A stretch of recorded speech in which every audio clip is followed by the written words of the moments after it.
Hello everybody and welcome back to Sabbath School. ਸਾਰਿਆਂ ਨੂੰ ਸਬਤ ਸਕੂਲ ਵਿੱਚ ਜੀ ਆਇਆਂ ਕਹਿ ਰਹੇ ਹਾਂ। This week we're on lesson number 6. ਇਸ ਹਫਤੇ ਸਾਡਾ ਸਬਕ ਜੋ ਹੈ ਉਹ 6ਵਾਂ ਹੈ।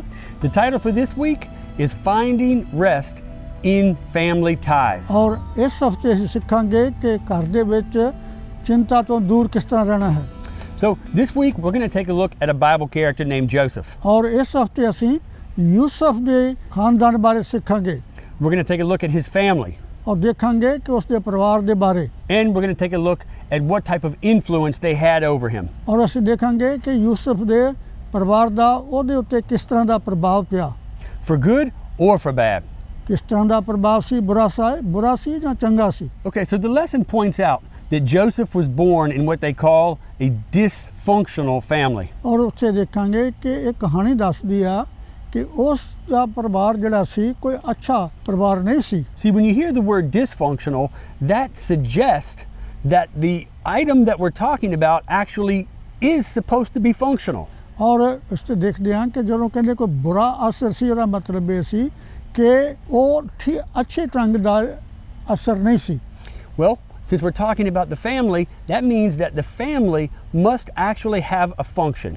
ਇਸ ਦਾ ਅਰਥ ਇਹ ਸੀ ਕਿ ਕਿਸੇ ਟਾਈਮ ਦੇ ਉੱਤੇ ਕੋਈ ਅੱਛਾ ਖਾਨਦਾਨ ਜਿਹੜਾ ਸੀ ਉਹ ਚੱਲ ਰਿਹਾ ਸੀ। The family is supposed to be where we find love and joy. ਔਰ ਉਹ ਅੱਛਾ ਅਸਰ ਦਾ ਮਤਲਬ ਇਹ ਸੀ ਕਿ ਜਦੋਂ ਕੋਈ ਇੱਕ ਅੱਛਾ ਖਾਨਦਾਨ ਸੀ ਜਿਹਦੇ ਵਿੱਚ ਮੁਹੱਬਤ ਤੇ ਪਿਆਰ ਪਾਇਆ ਜਾਂਦਾ ਸੀ। Peace and encouragement. ਔਰ ਜਿਹਦੇ ਵਿੱਚ ਸ਼ਾਂਤੀ ਔਰ ਹੌਸਲਾ ਜਿਹੜਾ ਸੀ ਅੱਛਾ ਬੁਲੰਦ ਸੀ। Most of all, rest. ਔਰ ਜਿਹਦੇ ਵਿੱਚ ਬਿਲਕੁਲ ਸ਼ਾਂਤੀ ਪਾਈ ਜਾਂਦੀ ਸੀ। But unfortunately, many of us today, we don't experience those things in our family. ਬਦਕਿਸਮਤੀ ਇਹ ਹੈ ਕਿ ਬਹੁਤ ਸਾਰੇ ਖਾਨਦਾਨਾਂ ਦੇ ਵਿੱਚ ਇਦਾਂ ਦਾ ਅਸਰ ਨਹੀਂ ਪਾਇਆ ਜਾਂਦਾ। We actually feel anxiety. ਜਿਹਦੇ ਵਿੱਚ ਹਮੇਸ਼ਾ ਉਤੇਜਨਾ ਪਾਈ ਜਾਂਦੀ ਹੈ। Joseph, he was absolutely no different. ਔਰ ਯੂਸਫ ਦੇ ਵਿੱਚ ਵੀ ਉਸ ਵੇਲੇ ਇਦਾਂ ਦਾ ਅਸਰ ਨਹੀਂ ਸੀ। Now Joseph's family was really religious. ਔਰ ਯੂਸਫ ਦੀ ਜਿਹੜਾ ਉਹਦਾ ਪਰਿਵਾਰ ਸੀ ਬੜਾ ਮਜ਼ਹਬੀ ਖਾਨਦਾਨ ਸੀ। But you're going to see through this lesson that his family had a lot of problems. ਔਰ ਦੇਖੋ ਕਿ ਯੂਸਫ ਦੇ ਕਹਾਣੀ ਦੇ ਵਿੱਚ ਉਹਦੇ ਵਿੱਚ ਬਹੁਤ ਮੁਹੱਬਤ ਨਹੀਂ ਸੀ ਪਾਈ ਜਾਂਦੀ। So what do you do when that's your situation? ਔਰ ਫਿਰ ਇਹੋ ਜਿਹੇ ਖਾਨਦਾਨ ਦੇ ਵਿੱਚ ਤੁਸੀਂ ਕੀ ਦੇਖਦੇ ਹੋ? What do you do when your family is not perfect? ਔਰ ਫਿਰ ਤੁਸੀਂ ਕੀ ਉੱਥੋਂ ਕੀ ਲੱਭ ਸਕਦੇ ਹੋ ਜਿਹਦੇ ਕਿ ਜਿਹੜਾ ਮੁਹੱਬਤ ਆ ਜਾਂ ਕਿ ਚੰਗਾ ਖਾਨਦਾਨ ਨਹੀਂ ਹੈ?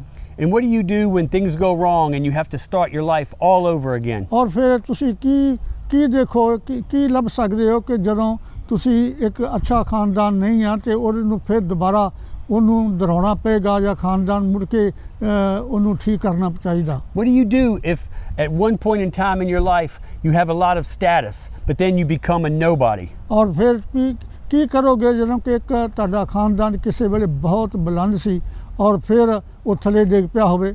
What do you do when some of the closest relationships you have in the world begin to break down? ਔਰ ਫਿਰ ਕੀ ਕਰੋਗੇ ਕਿ ਜਦੋਂ ਕੋਈ ਟਾਈਮ ਸੀ ਜਦੋਂ ਕਿ ਤੁਹਾਡੇ ਘਰ ਦੇ ਵਿੱਚ ਬੜੇ ਅੱਛੇ ਸੰਬੰਧ ਸਨ ਇੱਕ ਦੂਜੇ ਨਾਲ ਔਰ ਜਦੋਂ ਉਹ ਟੁੱਟ ਗਏ ਹੋਣ? And what do you do when life just keeps throwing one challenge at you after another? ਔਰ ਕੀ ਕਰੋਗੇ ਕਿ ਜਦੋਂ ਭੈੜੀ ਘਟਨਾ ਜਿਹੜੀ ਉਹ ਘਟਦੀ ਜਾਏ ਤੇ ਬੁਰਾ ਜਿਹੜਾ ਹਾਲ ਹੁੰਦਾ ਜਾਵੇ? Well, let's see what Joseph did. ਔਰ ਫਿਰ ਦੇਖੋ ਯੂਸਫ ਨੇ ਫਿਰ ਕੀ ਕੀਤਾ। Okay, so when you read the story of Joseph, you're going to find out one thing. ਔਰ ਜਦ ਤੁਸੀਂ ਯੂਸਫ ਦੀ ਕਹਾਣੀ ਜੋ ਦੇਖੋ ਜਾਂ ਪੜ੍ਹੋ ਤੇ ਯੂਸਫ ਨੇ ਇੱਕ ਕੰਮ ਕੀਤਾ। Joseph's problems were nothing new to him. ਔਰ ਯੂਸਫ ਦੇ ਕਹਾਣੀ ਦੇ ਵਿੱਚ ਜ਼ਿੰਦਗੀ ਦੇ ਵਿੱਚ ਕੋਈ ਨਵੀਂ ਗੱਲ ਨਹੀਂ ਸੀ। Your dad Joseph's family, going way back, already had lots of problems. ਔਰ ਜਦੋਂ ਯੂਸਫ ਦੀ ਕਹਾਣੀ ਵਿੱਚ ਦੇਖੋ ਉਹਦਾ ਪਿਛਲਾਪਨ ਜਦੋਂ ਦੇਖੋ ਤੇ ਬਹੁਤ ਸਾਰੀਆਂ ਘਟਨਾਵਾਂ ਦੀ ਜ਼ਿੰਦਗੀ ਦੇ ਵਿੱਚ ਘਟੀਆਂ। Yeah, starting with his granddad Abraham. ਔਰ ਜਦੋਂ ਦੇਖੋ ਕਿ ਉਹਦਾ ਜਿਹੜਾ ਬਹੁਤ ਪਿਛਲਾ ਦਾਦੇ ਪੜਦਾਦੇ ਦੇ ਵਿੱਚ ਜਿਹੜਾ ਅਬਰਾਹਮ ਸੀ ਉਹਦੇ ਖਾਨਦਾਨ ਵਿੱਚ ਵੀ ਸ਼ੁਰੂ ਹੋਇਆ। Yeah, see, he had 2 wives and they had problems. ਔਰ ਜੋ ਉਹਦੀਆਂ 2 ਬੀਵੀਆਂ ਸਨ ਤੇ ਉੱਥੋਂ ਵੀ ਸ਼ੁਰੂ ਹੋ ਗਿਆ, ਉਹਨਾਂ ਦਾ ਵੀ ਉਸ ਖਾਨਦਾਨ ਦੇ ਵਿੱਚੋਂ ਵੀ ਆਰੰਭ ਹੋਇਆ। Yeah, they were always bickering. ਔਰ ਉਹਦੇ ਵਿੱਚ ਵੀ ਹਮੇਸ਼ਾ ਇੱਕ ਦੂਜੇ ਦੀ ਜਿਹੜੀਆਂ ਬੀਵੀਆਂ ਸਨ ਝਗੜਾ ਹੁੰਦਾ ਰਿਹਾ। Well, those 2 wives had 2 kids and they were always bickering. ਔਰ ਉਹ ਦੋਵਾਂ ਬੀਵੀਆਂ ਦੇ ਵਿੱਚ 2 ਲੜਕੇ ਸਨ, ਉਹਨਾਂ ਦਾ ਵੀ ਆਪਸ ਵਿੱਚ ਇੱਕ ਦੂਜੇ ਨਾਲ ਝਗੜਾ ਹੁੰਦਾ ਰਿਹਾ। Then, as you go through the rest of his history, Jacob, his father, he had problems with his marriages as well. ਔਰ ਫਿਰ ਯਾਕੂਬ ਜਿਹੜਾ ਸੀ ਉਹਦਾ ਯੂਸਫ ਦਾ ਬਾਪ ਜਿਹੜਾ ਸੀ ਉਹਦੇ ਵਿੱਚ ਵੀ ਦੇਖੋ ਕਿ ਭਰਾਵਾਂ ਦੇ ਵਿੱਚ ਝਗੜਾ ਹੋ ਗਿਆ। You see, Jacob married 2 sisters. ਔਰ ਯਾਕੂਬ ਜਿਹੜਾ ਸੀ ਉਹਨੇ 2 ਭੈਣਾਂ ਦਾ ਉਹਦੀਆਂ ਬੀਵੀਆਂ ਜਿਹੜੀਆਂ ਸੀ ਉਹ 2 ਭੈਣਾਂ ਸਨ। And they fought all the time. ਔਰ ਉਹ ਹਮੇਸ਼ਾ ਲੜਦੀਆਂ ਰਹੀਆਂ ਆਪਸ ਚੋਂ ਦੀ। And their kids fought all the time. ਔਰ ਫਿਰ ਉਹਨਾਂ ਦੇ ਬੱਚੇ ਜਿਹੜੇ ਸੀ ਹਮੇਸ਼ਾ ਗਾੜੀ ਲੜਦੇ ਰਹੇ। So you can see by the time Joseph came onto the scene, people been fighting for a long ਔਰ time. ਫਿਰ ਯੂਸਫ ਜਦੋਂ ਪੈਦਾ ਹੋਇਆ ਉਹਦੇ ਵਿੱਚ ਵੀ ਗਾੜੀ ਜਿਹੜੇ ਸੀ ਆਪਸ ਚੋਂ ਦੀ ਭਰਾ ਜਿਹੜੇ ਸੀ ਲੜਦੇ ਰਹੇ। And don't even get me started talking about his brothers. ਔਰ ਫਿਰ ਦੇਖਦੇ ਹਾਂ ਕਿ ਉਹ ਵੀ ਆਪਸ ਚੋਂ ਦੀ ਭਰਾ ਜਿਹੜੇ ਸੀ ਲੜਨੇ ਸ਼ੁਰੂ ਹੋਏ। Yeah, Joseph was one of 12 brothers. ਔਰ ਜਿਹੜਾ ਯੂਸਫ ਸੀ ਉਹਦੇ 12 ਭਰਾ ਸਨ। And because their dad, Jacob, always was showing favoritism to Joseph, his brothers hated him. ਔਰ ਦੇਖਦੇ ਹਾਂ ਕਿ ਜਿਹੜਾ ਯੂਸਫ ਸੀ ਉਹਦੇ 2 ਸਕੇ ਭਰਾ ਸਨ, ਉਹ ਜਿਹੜੇ ਦੂਸਰੇ ਭਰਾ ਸਨ ਉਹ ਹਮੇਸ਼ਾ ਉਹਦੇ ਨਾਲ ਈਰਖਾ ਕਰਦੇ ਸਨ। So one of Joseph's brothers, Reuben, he did something really bad with his stepmom. ਔਰ ਜਿਹੜਾ ਯੂਸਫ ਦਾ ਜਿਹੜਾ ਭਰਾ ਸੀ ਰੂਬਨ ਜਿਹੜਾ ਸੀ ਉਹਨੇ ਜਿਹੜੀ ਮਤਰੇਈ ਮਾਂ ਸੀ ਉਹਦੇ ਨਾਲ ਬਹੁਤ ਭੈੜਾ ਸਲੂਕ ਕੀਤਾ। Then he had a brother named Judah who really did something pretty bad with his daughter-in-law. ਔਰ ਫਿਰ ਉਹਦਾ ਭਰਾ ਯਹੂਦਾ ਸੀ ਉਹਨੇ ਵੀ ਆਪਣੀ ਨੂੰਹ ਦੇ ਨਾਲ ਬੁਰਾ ਸਲੂਕ ਕੀਤਾ। And then lastly, he had 2 brothers, Simeon and Levi. ਔਰ ਫਿਰ ਆਖਰ ਦੇ ਵਿੱਚ ਉਹਦੇ ਭਰਾ ਸਨ ਸਿਮੀਆ ਔਰ ਲੀਵਾਈ ਜਿਹੜੇ ਸਨ। They were mean and spiteful. ਔਰ ਉਹ ਇੱਕ ਦੂਜੇ ਦੇ ਨਾਲ ਝਗੜਾ ਕਰਦੇ ਸਨ। And they got into an argument and went into a town and killed a whole bunch of people. ਔਰ ਫਿਰ ਉਹ ਇੱਕ ਸ਼ਹਿਰ ਦੇ ਵਿੱਚ ਗਏ ਉਹਨਾਂ ਨੇ ਬਹੁਤ ਸਾਰੇ ਲੋਕ ਜਿਹੜੇ ਸੀ ਮਾਰ ਦਿੱਤੇ। So again, Joseph's whole family was dysfunctional in many ways. ਔਰ ਇਸ ਜਦੋਂ ਗੌਰ ਨਾਲ ਦੇਖੀਏ ਤੇ ਯੂਸਫ ਦੇ ਸਾਰਾ ਖਾਨਦਾਨ ਜਿਹੜਾ ਸੀ ਉਹ ਆਪਸ ਚੋਂ ਦੀ ਲੜਦੇ ਰਹੇ ਝਗੜਾ ਕਰਦੇ ਰਹੇ। Stress, anger, anxiety, you name it. ਔਰ ਇਹ ਹਰ ਤਰ੍ਹਾਂ ਦਾ ਜਿਹੜਾ ਝਗੜਾ ਸੀ ਉਹ ਤੁਸੀਂ ਦੇਖ ਸਕਦੇ ਹੋ। This is how Joseph was raised. ਔਰ ਇਹੋ ਦੇ ਖਾਨਦਾਨ ਦੇ ਵਿੱਚ ਯੂਸਫ ਜਿਹੜਾ ਸੀ ਉਹ ਜਵਾਨ ਹੋਇਆ। But the lesson brings out something very interesting. ਔਰ ਲੇਕਿਨ ਇਸ ਕਹਾਣੀ ਦੇ ਵਿੱਚ ਜਦੋਂ ਅਸੀਂ ਸਬਕ ਇਹ ਸਿੱਖਦੇ ਹਾਂ ਬਹੁਤ ਦਿਲਚਸਪ ਇੱਕ ਸਬਕ ਸਿੱਖਿਆ ਜਾ ਸਕਦਾ ਹੈ। All of these people that we just named, Dad, in the Bible, they're called men of great faith. ਔਰ ਜਦੋਂ ਆਖਿਰ ਦੇ ਵਿੱਚ ਦੇਖਦੇ ਹਾਂ ਜੋ ਕੁਝ ਵੀ ਜਿਨ੍ਹਾਂ ਦਾ ਨਾਂ ਲਿਆ ਗਿਆ ਬਾਈਬਲ 'ਚ ਲਿਖਿਆ ਕਿ ਇਹਨਾਂ ਦਾ ਬਹੁਤ ਵਿਸ਼ਵਾਸੀ ਲੋਕ ਸਨ। Look in the 11th chapter of Hebrews. ਇਬਰਾਨੀਆਂ ਦੀ ਇੱਕ ਪੁਸਤਕ ਹੈ ਬਾਈਬਲ ਦੇ ਵਿੱਚ ਉਹ ਅਸੀਂ ਦੇਖਦੇ ਹਾਂ ਕਿ ਉਹਦੇ 'ਚ ਲਿਖਿਆ ਗਿਆ ਕਿ ਲੋਕ ਜਿਹੜੇ ਸੀ ਬੜੇ ਵਿਸ਼ਵਾਸੀ ਲੋਕ ਸਨ। This just tells us that just because you have family problems or you struggle sometimes, it doesn't mean that you don't have faith. ਔਰ ਇਸ ਦਾ ਅਰਥ ਇਹ ਨਿਕਲਦਾ ਹੈ ਕਿ ਅਗਰ ਖਾਨਦਾਨ ਦੇ ਵਿੱਚ ਇਦਾਂ ਦੇ ਭੈੜੇ ਕੰਮ ਹੋ ਜਾਂਦੇ ਨੇ ਤੇ ਇਸ ਦਾ ਅਰਥ ਇਹ ਨਹੀਂ ਹੈ ਕਿ ਤੁਹਾਡਾ ਵਿਸ਼ਵਾਸ ਜਾਂਦਾ ਰਹਿੰਦਾ। They still believed in God and taught Joseph about faith in God. ਔਰ ਫਿਰ ਵੀ ਉਹਨਾਂ ਦਾ ਵਿਸ਼ਵਾਸ ਇਦਾਂ ਦਾ ਰਿਹਾ ਔਰ ਯੂਸਫ ਦੀ ਕਹਾਣੀ ਤੋਂ ਪਤਾ ਚੱਲਦਾ ਹੈ ਕਿ ਯੂਸਫ ਦਾ ਵੀ ਫਿਰ ਵੀ ਵਿਸ਼ਵਾਸ ਜਿਹੜਾ ਸੀ ਬਹੁਤ ਅਟਲ ਸੀ ਪ੍ਰਭੂ ਦੇ ਉੱਤੇ। In fact, we see that even though Joseph's brothers sold him into Egypt as a slave, he never gave up on God. ਬੇਸ਼ੱਕ ਯੂਸਫ ਦੇ ਖਾਨਦਾਨ ਨੇ ਜਾਂ ਯੂਸਫ ਦੇ ਭਰਾਵਾਂ ਨੇ ਯੂਸਫ ਨੂੰ ਮਿਸਰ ਦੇ ਵਿੱਚ ਇੱਕ ਗੁਲਾਮ ਦੇ ਤੌਰ ਦੇ ਉੱਤੇ ਵੇਚ ਦਿੱਤਾ ਲੇਕਿਨ ਉਸ ਦਾ ਵਿਸ਼ਵਾਸ ਪ੍ਰਭੂ ਦੇ ਉੱਤੇ ਅਟਲ ਰਿਹਾ। Yeah, you see, when he was even on his way to Egypt to be a slave, he remembered all of the lessons he had learned from his family about God. ਔਰ ਭਾਵੇਂ ਉਹ ਮਿਸਰ ਦੇ ਵਿੱਚ ਗੁਲਾਮ ਹੋ ਕੇ ਜਾ ਰਿਹਾ ਸੀ ਉਹਦੇ ਭਰਾਵਾਂ ਨੇ ਜਦੋਂ ਵੇਚ ਦਿੱਤਾ ਪਰ ਫਿਰ ਵੀ ਜੋ ਕੁਛ ਉਸਨੇ ਆਪਣੇ ਘਰ ਦੇ ਵਿੱਚ ਆਪਣੇ ਬਾਪ ਕੋਲੋਂ ਪ੍ਰਭੂ ਦੇ ਬਾਰੇ ਸਿੱਖਿਆ ਸੀ ਉਹ ਨਹੀਂ ਭੁੱਲਿਆ। Yeah, Dad, and he decided he was going to trust God with his whole life, no matter what.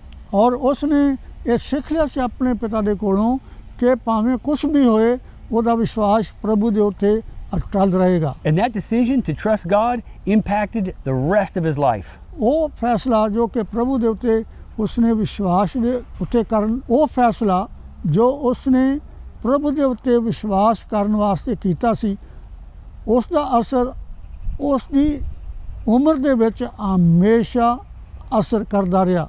Yeah, see, Joseph, he had to take all the things that he learned and put it into practice. Learning about God isn't the same as choosing God yourself. ਔਰ ਉਹ ਗੱਲ ਜਿਹੜੀ ਕਿ ਉਸ ਨੇ ਫੈਸਲਾ ਕੀਤਾ ਸੀ ਕਿ ਪ੍ਰਭੂ ਦੇ ਉੱਤੇ ਉਸ ਨੇ ਵਿਸ਼ਵਾਸ ਕਰਕੇ ਅਮਲ ਕਰਨਾ ਹੈ, ਹਮੇਸ਼ਾ ਉਹਦੀ ਉਮਰ ਦੇ ਵਿੱਚ ਅਸਰ ਕਰਦਾ ਰਿਹਾ। Okay, so now Joseph's whole situation has changed. ਹੁਣ ਇੱਕ ਉਹ ਸਮਾਂ ਆਇਆ ਕਿ ਉਸਨੇ ਜੋ ਵੀ ਫੈਸਲਾ ਕੀਤਾ ਉਸਦੇ ਜੀਵਨ ਦੇ ਵਿੱਚ ਉਹਦਾ ਜੀਵਨ ਬਦਲ ਗਿਆ। He gets to Egypt and all of a sudden he's nobody's favorite anymore. Now he's just a slave.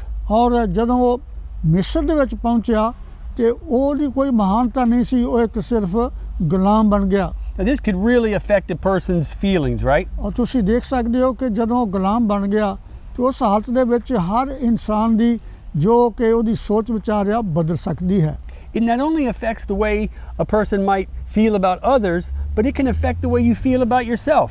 ਔਰ ਲੋਕਾਂ ਦਾ ਵਿਚਾਰ ਨਹੀਂ ਬਦਲ ਸਕਦਾ, ਬਲਕਿ ਇਨਸਾਨ ਦਾ ਆਪਣਾ ਵਿਚਾਰ ਵੀ ਬਦਲ ਸਕਦਾ ਇਹਨਾਂ ਹਾਲਾਤਾਂ ਦੇ ਵਿੱਚ। Yeah, when you get treated like a slave, ਪਰ ਜਦੋਂ ਕਿ ਤੁਹਾਨੂੰ ਇੱਕ ਗੁਲਾਮ ਦੇ ਤੌਰ ਉੱਤੇ ਤੁਹਾਨੂੰ ਲੋਕ ਸੋਚਣਾ ਸ਼ੁਰੂ ਕਰ ਦੇਣ and people start calling you a slave, ਔਰ ਜਦੋਂ ਲੋਕ ਤੁਹਾਨੂੰ ਇੱਕ ਗੁਲਾਮ ਕਹਿ ਕੇ ਪੁਕਾਰਨਾ ਸ਼ੁਰੂ ਕਰਨ you start to think and act like a slave. ਔਰ ਫਿਰ ਤੁਸੀਂ ਸੋਚਣਾ ਵੀ ਔਰ ਉਸੇ ਤਰੀਕੇ ਦੇ ਨਾਲ ਤੁਸੀਂ ਆਪਣਾ ਵਿਹਾਰ ਕਰਨਾ ਵੀ ਸ਼ੁਰੂ ਕਰ ਦਿਓ ਗੁਲਾਮ ਦੇ ਤੌਰ ਉੱਤੇ। But this didn't happen with Joseph. ਔਰ ਇਸ ਤਰ੍ਹਾਂ ਯੂਸਫ ਦੀ ਜ਼ਿੰਦਗੀ ਦੇ ਵਿੱਚ ਤਬਦੀਲੀ ਨਹੀਂ ਆਈ। How people saw him and treated him didn't change the way he saw himself. ਜਿਸ ਤਰ੍ਹਾਂ ਲੋਕਾਂ ਨੇ ਉਸ ਨੂੰ ਕਹਿਣਾ, ਜਿਸ ਤਰ੍ਹਾਂ ਲੋਕਾਂ ਨੇ ਉਹਦੇ ਨਾਲ ਵਰਤਾਵਾ ਕਰਨਾ ਸ਼ੁਰੂ ਕੀਤਾ, ਉਹਦੀ ਜ਼ਿੰਦਗੀ ਵਿੱਚ ਤਬਦੀਲੀ ਨਹੀਂ ਆਈ। Joseph knew that he was a child of God. ਲੇਕਿਨ ਯੂਸਫ ਨੂੰ ਇਹੀ ਸੋਚ ਉਹਦੀ ਜ਼ਿੰਦਗੀ ਦੇ ਵਿੱਚ ਰਹੀ ਕਿ ਉਹ ਪ੍ਰਭੂ ਦਾ ਇੱਕ ਸੇਵਕ ਹੈ। So when the whole world is looking at you one way, how is God looking at you? ਲੇਕਿਨ ਜਦੋਂ ਲੋਕ ਤੁਹਾਨੂੰ ਇੱਕ ਤਰੀਕੇ ਨਾਲ ਸੋਚਣਾ ਵਰਤਾਵ ਕਰਨਾ ਸ਼ੁਰੂ ਕਰਨ, ਲੇਕਿਨ ਪ੍ਰਭੂ ਤੁਹਾਨੂੰ ਕਿਸ ਤਰੀਕੇ ਨਾਲ ਸੋਚਦਾ ਹੈ? Well, look at this verse in Isaiah 43. ਯਸਾਇਆ 43 ਬਾਪ ਦੀ ਇੱਕ ਆਇਤ ਦੇ ਵਿੱਚ ਜਾਂ ਸ਼ਲੋਕ ਦੇ ਵਿੱਚ ਦੇਖੋ ਕੀ ਲਿਖਿਆ ਹੋਇਆ ਬਾਈਬਲ ਦੇ ਵਿੱਚ। God says, "Fear not, ਪ੍ਰਭੂ ਕਹਿੰਦਾ ਹੈ ਕਿ ਡਰੋ ਮਤ, for I have redeemed you. ਮੈਂ ਤੁਹਾਨੂੰ ਬਚਾ ਲਿਆ ਹੈ, I have called you by your name, ਮੈਂ ਤੁਹਾਡਾ ਨਾਂ ਲੈ ਕੇ ਤੁਹਾਨੂੰ ਸਵੀਕਾਰ ਕੀਤਾ ਹੈ, and you are mine." ਕਿਉਂ ਹੁਣ ਤੁਸੀਂ ਮੇਰੇ ਹੋ ਚੁੱਕੇ ਹੋ। That is who we are. ਇਸ ਕਰਕੇ ਤੁਸੀਂ ਪ੍ਰਭੂ ਦੇ ਹੋ। So once he got to Egypt, Joseph was favored by God. ਜਦੋਂ ਯੂਸਫ ਮਿਸਰ ਦੇ ਵਿੱਚ ਪਹੁੰਚ ਗਿਆ ਉਸ ਵੇਲੇ ਵੀ ਪ੍ਰਭੂ ਯੂਸਫ ਦੇ ਨਾਲ ਸੀ। And because of this, a man named Potiphar took a liking to Joseph. ਔਰ ਮਿਸਰ ਦੇ ਵਿੱਚ ਜਦੋਂ ਪਹੁੰਚਿਆ ਤੇ ਉੱਥੇ ਇੱਕ ਮਨੁੱਖ ਸੀ ਜਦੋਂ ਕਿ ਉਸ ਨੇ ਉਹਨੂੰ ਪਸੰਦ ਕਰ ਲਿਆ। And soon after, he gave Joseph a great job managing all of his property. ਔਰ ਉਸ ਨੇ ਯੂਸਫ ਨੂੰ ਇੱਕ ਬਹੁਤ ਵੱਡਾ ਕੰਮ ਦੇ ਦਿੱਤਾ। And this was a very high-ranking, privileged position. ਜਦੋਂ ਕਿ ਇਹ ਜਿਹੜੀ ਉਸ ਨੂੰ ਨੌਕਰੀ ਮਿਲੀ ਮਿਸਰ ਦੇ ਵਿੱਚ ਇੱਕ ਬਹੁਤ ਵੱਡਾ ਅਹੁਦਾ ਸੀ। This was a wonderful relationship for Joseph to have. ਔਰ ਇੱਕ ਬੜੀ ਵੱਡਾ ਇੱਕ ਅਹੁਦਾ ਸੀ ਜਿਹੜਾ ਕਿ ਯੂਸਫ ਨੂੰ ਮਿਲ ਗਿਆ। But of course, Satan can't have that, can he? ਔਰ ਸ਼ੈਤਾਨ ਨੂੰ ਤੇ ਇਹ ਨਹੀਂ ਸੀ ਮਿਲ ਸਕਦਾ। He specializes in destroying our relationships. ਕਿਉਂਕਿ ਸ਼ੈਤਾਨ ਹਮੇਸ਼ਾ ਕੋਸ਼ਿਸ਼ ਕਰਦਾ ਕਿ ਇਦਾਂ ਦੇ ਸੰਬੰਧ ਜਿਹੜੇ ਨੇ ਉਹ ਖੁਦਾ ਦੇ ਬੰਦੇ ਨੂੰ ਨਾ ਮਿਲ ਸਕਣ। So Satan worked through Potiphar's wife to kick up trouble. ਔਰ ਇਹ ਜਿਹੜਾ ਕਿ ਸ਼ੈਤਾਨ ਸੀ ਉਸ ਮਨੁੱਖ ਨੇ ਜਿਸ ਨੇ ਯੂਸਫ ਨੂੰ ਇੱਕ ਵੱਡਾ ਅਹੁਦਾ ਦਿੱਤਾ ਸੀ, ਉਹਦੀ ਪਤਨੀ ਦੇ ਜ਼ਰੀਏ ਇੱਕ ਭੈੜਾ ਕੰਮ ਕਰਨਾ, ਯੂਸਫ ਦੇ ਸੰਬੰਧ ਤੋੜਨੇ ਸ਼ੁਰੂ ਕੀਤੇ। You see, Potiphar's wife, she was used to getting what she wanted. ਔਰ ਜਿਹੜਾ ਉਹ ਮਨੁੱਖ ਜਿਹਦਾ ਨਾਂ ਪੋਤੀਫਰ ਸੀ, ਉਹਦੀ ਵਾਈਫ ਨੇ ਚਾਹੁੰਦੀ ਸੀ ਕਿ ਯੂਸਫ ਕੋਲੋਂ ਕੁਛ ਨਾ ਕੁਛ ਹਾਸਲ ਕਰੇ। And what she wanted was Joseph, Dad. ਉਹ ਚਾਹੁੰਦੀ ਕੀ ਸੀ ਕਿ ਯੂਸਫ ਕੋਲੋਂ ਭੈੜਾ ਕੰਮ ਸ਼ੁਰੂ ਕਰੇ। If he told her no, he was going to be in big trouble. ਅਗਰ ਯੂਸਫ ਕੋਲੋਂ ਜੋ ਚਾਹੁੰਦੀ ਸੀ ਉਹ ਹਾਸਲ ਕਰੇ, ਅਗਰ ਉਹ ਮਨਾ ਕਰਦਾ ਤੇ ਯੂਸਫ ਬਹੁਤ ਵੱਡੀ ਮੁਸ਼ਕਲ ਦੇ ਵਿੱਚ ਆ ਸਕਦਾ ਸੀ। But Joseph always applied biblical principles to his relationships with people. ਲੇਕਿਨ ਯੂਸਫ ਆਪਣੇ ਸੰਬੰਧ ਹਰ ਇਨਸਾਨ ਦੇ ਨਾਲ ਇਹੋ ਜਿਹੇ ਰੱਖਦਾ ਸੀ ਜੋ ਕਿ ਬਾਈਬਲ ਦੇ ਮੁਤਾਬਕ ਹੋਵੇ। He treated everyone with love and respect. ਔਰ ਉਹ ਹਮੇਸ਼ਾ ਲੋਕਾਂ ਦੇ ਨਾਲ ਮੁਹੱਬਤ ਦੇ ਸੱਚੀ ਮੁਹੱਬਤ ਦੇ ਵਿੱਚ ਬਾਈਬਲ ਦੇ ਮੁਤਾਬਕ ਸੰਬੰਧ ਰੱਖਦਾ ਸੀ ਲੋਕਾਂ ਦੇ ਨਾਲ। But he was not going to break God's commandments for anybody. ਔਰ ਉਹ ਕਿਸੇ ਦੇ ਨਾਲ ਵੀ ਜੋ ਕਿ ਪ੍ਰਭੂ ਦੇ ਹੁਕਮਾਂ ਦੇ ਮੁਤਾਬਕ ਨੇ ਉਹਨਾਂ ਨੂੰ ਨਹੀਂ ਸੀ ਤੋੜਨਾ ਚਾਹੁੰਦਾ। And we should be the same. ਔਰ ਸਾਨੂੰ ਵੀ ਹਮੇਸ਼ਾ ਉਦਾਂ ਕਰਨਾ ਚਾਹੀਦਾ। If you have someone in your life that wants you or tries to influence you to break God's commandments, you need to get away from them. ਕੋਈ ਵੀ ਮਨੁੱਖ ਜੋ ਕਿ ਪ੍ਰਭੂ ਦੇ ਅਸੂਲ ਨੇ ਉਹਨਾਂ ਨੂੰ ਤੋੜ ਕੇ ਤੁਹਾਡੇ ਨਾਲ ਸੰਬੰਧ ਰੱਖਣਾ ਚਾਹੁੰਦਾ ਹੈ ਤੇ ਉਹਦੇ ਨਾਲ ਕੋਈ ਸੰਬੰਧ ਨਾ ਰੱਖੋ। So, what do you think happens? ਤੁਸੀਂ ਕੀ ਸੋਚਦੇ ਹੋ ਕਿ ਫਿਰ ਯੂਸਫ ਨਾਲ ਕੀ ਹੋਇਆ? Joseph goes from being way up here to thrown into prison. ਔਰ ਯੂਸਫ ਨੇ ਉਹੀ ਕੀਤਾ ਜੋ ਕਿ ਉਹਦੇ ਦਿਮਾਗ ਵਿੱਚ ਪ੍ਰਭੂ ਵੱਲੋਂ ਸੀ, ਤਾਂ ਯੂਸਫ ਨੂੰ ਕੈਦ ਦੇ ਵਿੱਚ ਜਾਣਾ ਪਿਆ। Well, again, Joseph trusted God. ਲੇਕਿਨ ਯੂਸਫ ਨੂੰ ਪ੍ਰਭੂ ਦੇ ਉੱਤੇ ਵਿਸ਼ਵਾਸ ਕਰਨਾ ਪਿਆ। Instead of feeling stressed, ਇਸ ਤੋਂ ਕਿ ਪਹਿਲਾਂ ਕਿ ਯੂਸਫ ਆਪਣਾ ਦਿਲ ਤੋੜਵੇ, he asked God to bring him rest. ਉਸਨੇ ਪ੍ਰਭੂ ਕੋਲੋਂ ਆਪਣੇ ਦਿਲ ਦੇ ਵਿੱਚ ਆਰਾਮ ਮੰਗਿਆ। And once he experienced that rest, ਜਦੋਂ ਕਿ ਪ੍ਰਭੂ ਦੇ ਪਾਸੋਂ ਉਹਨੂੰ ਆਰਾਮ ਮਿਲਿਆ, he was able to start going around helping people in the prison. ਔਰ ਉਸਨੇ ਕੈਦ ਦੇ ਵਿੱਚ ਲੋਕਾਂ ਨੂੰ ਉਹੀ ਆਰਾਮ ਦੇਣਾ ਸ਼ੁਰੂ ਕੀਤਾ। So soon, Joseph was in charge of all of the prisoners. ਔਰ ਇਸ ਦਾ ਅਸਰ ਇਹ ਹੋਇਆ ਕਿ ਯੂਸਫ ਜਿਹੜਾ ਸੀ ਪੂਰੀ ਜੇਲ੍ਹ ਦਾ ਮਾਲਕ ਬਣ ਗਿਆ। You see, we live in a world where God and Satan are constantly at war. ਔਰ ਅਸੀਂ ਇਸ ਮਾਹੌਲ 'ਚ ਰਹਿ ਰਹੇ ਹਾਂ ਕਿ ਜਦੋਂ ਪ੍ਰਭੂ ਦਾ ਸ਼ੈਤਾਨ ਦਾ ਆਪਸ 'ਚੋਂ ਦੀ ਮੁਕਾਬਲਾ ਹੋ ਰਿਹਾ। Satan is trying constantly to use our relationships to disturb our rest. ਔਰ ਇਸ ਵੇਲੇ ਸ਼ੈਤਾਨ ਪੂਰੇ ਤਰੀਕੇ ਨਾਲ ਕੋਸ਼ਿਸ਼ ਕਰ ਰਿਹਾ ਕਿ ਸਾਡਾ ਸੰਬੰਧ ਪ੍ਰਭੂ ਦੇ ਨਾਲ ਟੁੱਟ ਜਾਏ। But we have to trust God no matter what. ਔਰ ਸਾਨੂੰ ਕੁਛ ਵੀ ਕਿਉਂ ਕਿਸੇ ਤਰੀਕੇ ਨਾਲ ਵੀ ਮੁਕਾਬਲਾ ਕਰਨਾ ਪਏ ਤੇ ਸਾਨੂੰ ਪ੍ਰਭੂ ਦੇ ਨਾਲ ਨਾਤਾ ਠੀਕ ਰੱਖਣਾ ਚਾਹੀਦਾ। Look at this quotation in closing. ਔਰ ਅੰਤ ਦੇ ਵਿੱਚ ਇਸ ਜਿਹੜੀ ਤਸਵੀਰ ਦੇ ਵਿੱਚ ਜੋ ਲਿਖਿਆ ਇਹ ਤੇ ਗੌਰ ਕਰਨ ਦੀ ਕੋਸ਼ਿਸ਼ ਕਰੋ। The influence of a carefully guarded Christian home in the years of childhood is the surest safeguard against the corruptions of the world. ਬਚਪਨ ਦੇ ਵਿੱਚ ਹੀ ਬਹੁਤ ਗੌਰ ਦੇ ਨਾਲ ਗੌਰ ਕਰਕੇ ਜੋ ਵੀ ਅਸਰ ਬੱਚਿਆਂ ਦੇ ਉੱਤੇ ਬੱਚਿਆਂ ਦੇ ਜੀਵਨ ਦੇ ਵਿੱਚ ਹਿਫਾਜ਼ਤ ਕੀਤੀ ਜਾਂਦੀ ਆ ਉਹਦਾ ਅਸਰ ਨੌਜਵਾਨੀ ਤੋਂ ਲੈ ਕੇ ਬੁਢਾਪੇ ਤੱਕ ਤੁਸੀਂ ਦੇਖ ਸਕਦੇ ਹੋ। ਪ੍ਰਭੂ ਦੀ ਇਹੀ ਇੱਛਾ ਹੈ, ਕਾਸ਼ ਕਿ ਅਸੀਂ ਇਸ ਤਰ੍ਹਾਂ ਕਰਦੇ ਰਹੀਏ।